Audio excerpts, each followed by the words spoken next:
Hello student, welcome to NWD. आज हम 16 जून से बनने वाले करंट अफेयर के सारे इंपॉर्टेंट टॉपिक्स को कवर करेंगे। तो चलिए बढ़ते हैं हम अपने पहले टॉपिक की तरफ। जो हमारा पहला टॉपिक है वो है मिजोरम पैराशूट जीको। ठीक है। अब स्टूडेंट्स, ये जीको क्या होता है? तो जीको का मतलब होता है लिजार्ड। लिजार्ड। तो जीको एक साइंटिफिक नेम है लिजार्ड के लिए। सो अभी ये न्यूज में क्यों रहा? ये न्यूज में रहा क्योंकि साइंटिस्ट ने रिसेंटली डिस्कवर्ड किया है एक नए स्पीसीज ऑफ लिजार्ड को मिजोरम में, और उसका नाम दिया गया है मिजोरम पैराशूट जी। यहाँ एक इमेज लगाई गई है इस जीको की। ठीक है। अब ये इंपॉर्टेंट क्यों है? क्योंकि ऐसा माना जा रहा है कि ये इवॉल्व हुआ है सेपरेशन के वजह से अपने एक क्लोजेस्ट रिलेटिव का, जिसका नाम है जीको पॉपनेसिस। और ये यहाँ पे अराकान माउंटेन्स में रहा करते थे। ठीक है। तो अगर आप मैप में लोकेशन देखें अराकान माउंटेन्स की तो वो ये है, और अगर सेम मैप में आप लोकेशन देखें मिजोरम की तो ये मिजोरम स्टेट पड़ता है। ठीक है। तो ये माना जा रहा है कि ये यहाँ से सेपरेट होके मिजोरम में चले आए। अब एक और क्वेश्चन है स्टूडेंट्स कि आप हमेशा देखते हैं इस तरह का नाम पैराशूट जीको, ये साइंटिफिक नेम्स होते हैं। तो हम ये आज देखेंगे कि ये साइंटिफिक नेम पढ़ते कैसे हैं, और अगर ये एग्जाम में आए तो हम इसको डिकोड कैसे करेंगे। ठीक है। तो जैसे कि कोई भी एनिमल है अगर हम लेते हैं, जैसे मान लेते हैं कि चलिए फॉर इंस्टेंस यहाँ पे हम एक लायन का एग्जाम्पल लेते हैं। मान लीजिए इस लायन का मुझे साइंटिफिक नेम पता करना है। तो मैं सबसे पहले क्या करूंगी, लायन को क्लासिफाई करूंगी इन सब में, किंगडम, उसके फाइलम, उसके क्लास, उसके ऑर्डर, फैमिली, जीनस और स्पीसीज में। तो लायन का जो किंगडम होता है वो किंगडम होता है एनिमेलिया। मतलब उसके किंगडम में सारे के सारे एनिमल्स ही होते हैं। ठीक है।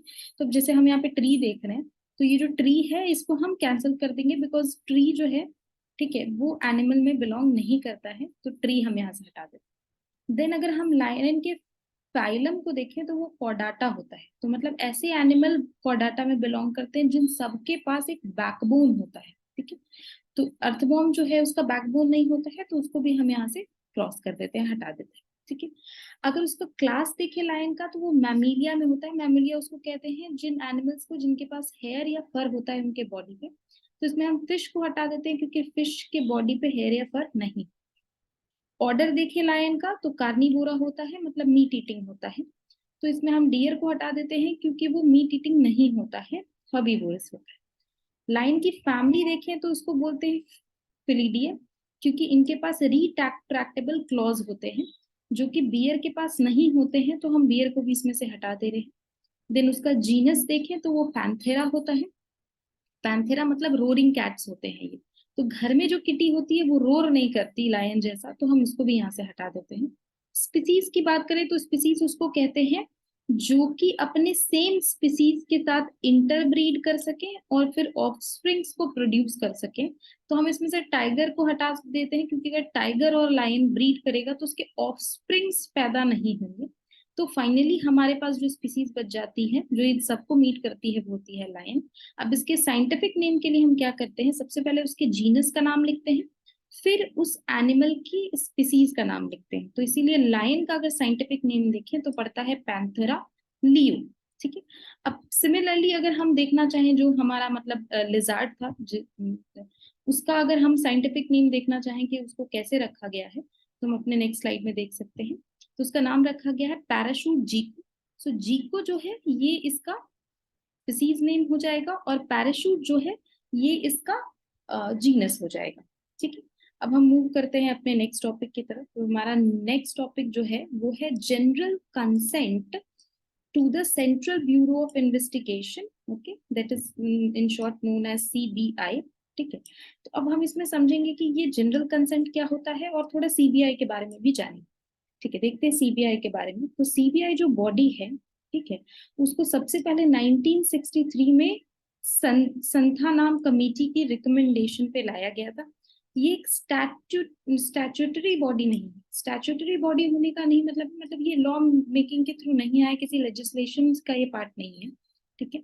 और तो ये अगर लेजिस्लेशन का पार्ट नहीं है तो फिर अपने पावर्स को कैसे डिराइव करता है? तो ये अपने पावर्स को डिराइव करता है एक एक्ट के थ्रू। ठीक है। 1946 में, मतलब आजादी से भी पहले, Delhi special police establishment act के तहत, ठीक है, इसको पावर्स दी गई हैं। ठीक है। अब हम समझते हैं ये कंसेंट क्या होता है। ठीक है, यहाँ पे कंसेंट की बात की गई है। तो जैसे कंसेंट का मतलब होता है किसी चीज को एक्सेस देना। ठीक है, जैसे आपके फोन में अगर आप अपने लोकेशन के लिए अगर कुछ एक्सेस ऐसा आता है तो एक ऐसा पॉपअप इस तरह का एक पेज पॉपअप होता है जिसमें आप देखिएगा कि 3 ऑप्शन आते हैं, only while using the app, always allow और डोंट अलाउ। ठीक है, इसमें से आप कोई एक सेलेक्ट करते हैं तो आप क्या करते हैं, एक तरह का कंसेंट देते हैं अपने फोन को इससे रिलेटेड। ठीक है, अभी हम 2 तरह का कंसेंट देखने जा रहे हैं, जनरल कंसेंट और स्पेसिफिक कंसेंट। अब ये जो जनरल कंसेंट होता है इसमें क्या होता है कि अगर सीबीआई को एक बार किसी भी पर्टिकुलर स्टेट के से जनरल कंसेंट मिल जाता है तो उसको बार बार किसी भी तरह के इन्वेस्टिगेशन के लिए कंसेंट लेने की स्टेट से या परमिशन लेने की स्टेट से जरूरत नहीं है, किसी भी फ्रेश परमिशन की। ठीक है, वो कर सकता है। ठीक है, सो ये कौन सा बटन हो गया, ऑलवेज अलाउ वाला।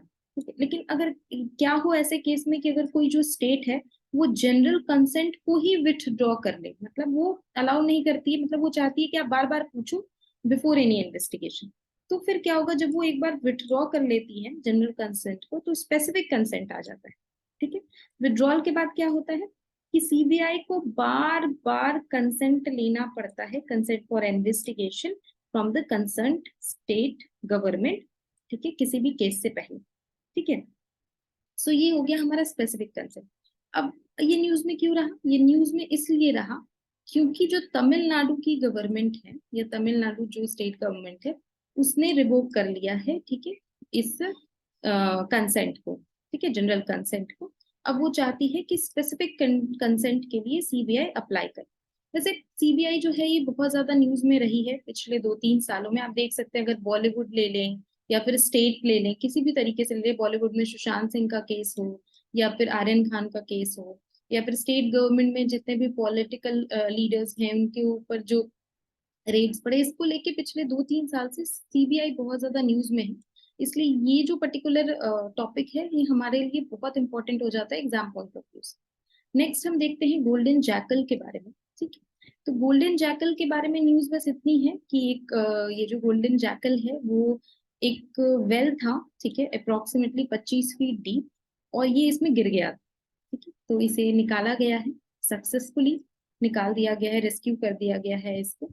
अभी गोल्डन जैकल हमारे लिए क्यों इम्पोर्टेंट हो जाता है, क्योंकि ये इंडिया में, ठीक है, वेस्टर्न घाट्स या फिर हिमालयन फुटहिल्स में पाया जाता है, और ये क्लोज रिलेटिव होता है वुल्स एंड व्हाइट डॉग्स का, और ये मीडियम साइज का होता है।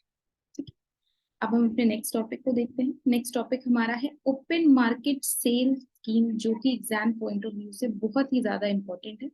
इसमें हम सबसे पहले समझेंगे पीडीएस, पब्लिक डिस्ट्रीब्यूशन सिस्टम को। ठीक है, पब्लिक डिस्ट्रीब्यूशन सिस्टम क्या होता है, जैसे कोई भी फार्मर है उसने प्रोडक्शन की एग्रीकल्चरल ग्रेन्स, अब वो इसको बेचना चाहता है।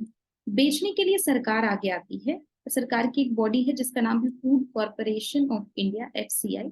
वो आगे आती है और वो ग्रेन को परचेस कर लेती है फार्मर से, और एक एमएसपी मतलब एक प्राइस पे वो खरीदती है, जिस प्राइस को बोलते हैं एमएसपी, मतलब ये परचेज प्राइस है जिसपे गवर्नमेंट बॉडी इसको खरीद रही है, और फिर उसका उसको वो स्टॉक कर लेती है और अलग अलग स्टेट्स ऑफ इंडिया को ये प्रोवाइड करती है, एलोकेट करती है इन ग्रेन्स को।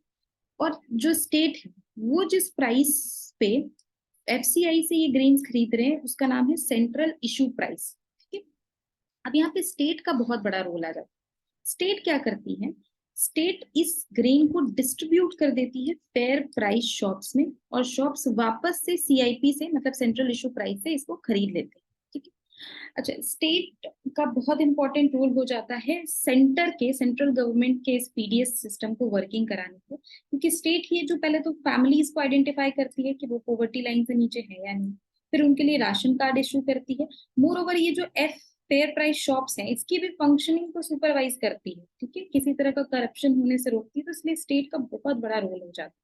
ठीक है, बट मोर ओवर ये जो स्टेट जो भी काम कर रही है अभी तक, वो सेंटर के इस पीडीएस जो स्कीम है उसको सक्सेसफुल बनाने के लिए कर रही है। लेकिन अगर क्या हो किसी केस में स्टेट कोई अपना स्कीम चलाए जिसमें वो गरीबों को, जो गरीब को ग्रेन्स मिल रहा है उस पे वो एक्स्ट्रा ग्रेन्स देने का कोशिश करे, या वो मतलब जो गरीब है उसको ग्रेन्स बांटने की कोशिश करे। ठीक है, स्पाइट की एमएसपी सिस्टम से जो गरीबों के पास ग्रेन्स जा रहा है। इसके लिए क्या होता है, जो सेंट्रल गवर्नमेंट है वो क्या करती है, वो एक ओपन मार्केट सेल्स करती है इन ग्रेन्स। तो इसमें क्या होता है ये देखते हैं। तो सबसे पहले इसमें क्या होता है कि जो एफसीआई है वो क्या करती है, व्हीट एंड राइस, ये दो जो मेन कोर्स ग्रेन है, उसको एक प्री डिटरमाइंड प्राइस में ऑक्शन कर देती है, ई ऑक्शन कर देती है ओपन मार्केट में। अब जो भी स्टेट गवर्नमेंट को अपनी स्कीम्स के लिए अपने बजट के हिसाब से ग्रेन्स खरीदना हो वो यहाँ से खरीद सकते हैं, ठीक है। और फिर अपनी स्कीम्स को सक्सेसफुल बनाने के लिए इसको जिस भी तरह से यूटिलाइज करना चाहे वो कर सकते हैं। मेनली इसका जो मेन ऑब्जेक्टिव है लिखा हुआ है यहाँ पे, इनहांस करना है सप्लाई ऑफ फूड ग्रेन्स को बिटवीन पुअर पीपल्स, ठीक है। अब हम नेक्स्ट टॉपिक की तरफ बढ़ते हैं, जो है जीएसएनआई, मतलब जेंडर सोशल नॉर्म्स इंडेक्स। अब ये क्या होता है, जैसा हम जानते हैं कि सोसाइटी में एक बायस तो है रिगार्डिंग वुमेन, तो इसको लेके एक इंडेक्स जारी किया गया, मतलब 2023 में एक सर्वे हुआ जिसमें कि एक इंडेक्स जारी किया कि कितना भेदभाव है, क्या बायस है। इसमें देखा गया कि 10 मेन या वुमेन में से जो 9 है वो भेदभाव, मतलब मेन एंड वुमेन दोनों ही वुमेन से भेदभाव कर रहे हैं, ठीक है। 90% लोग ऐसे मिले जो कि जरूर ही बायस हैं अगेंस्ट वुमेन, और 25% तो लोग ऐसे थे जिन्होंने ये तक कह दिया कि एक मैन जो है उसका अपनी वाइफ को मारना सही है, ठीक है। और ये भी देखा गया है कि जो कंट्रीज सबसे ज्यादा बायस हैं रिगार्डिंग वुमेन, उनकी जो पार्लियामेंट है उसमें वुमेन का प्रेजेंस बहुत ही लो है। तो अब इंडिया बायस है या नहीं ये हम पता लगा सकते हैं जस्ट चेकिंग द नंबर्स कि हमारे पार्लियामेंट में वुमेन का कितना नंबर है, ठीक है। अब हम नेक्स्ट टॉपिक की तरफ बढ़ते हैं जिसका नाम है आईएनएस विक्रम आदित्य। अब ये क्या है आईएनएस विक्रम आदित्य, ये एक तरह का एयरक्राफ्ट कैरियर है, मतलब एक ऐसी शिप है जिसपे आप एयरक्राफ्ट को लैंड करा सकते हैं, ठीक है। इसका नाम कैसे पड़ा, तो इसका नाम पड़ा विक्रमादित्य, जो एक लेजेंडरी एम्परर है थे उज्जैन के, उनके नाम पे इसका पड़ा।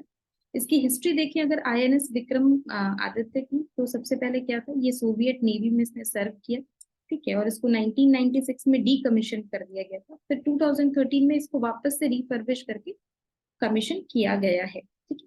तो ये थे आज के सारे इंपॉर्टेंट टॉपिक्स जो मैंने कवर किया। अगर आपको ये वीडियो अच्छा लगा हो तो आप चैनल को सब्सक्राइब करें एंड इस वीडियो को शेयर करें। Thank you.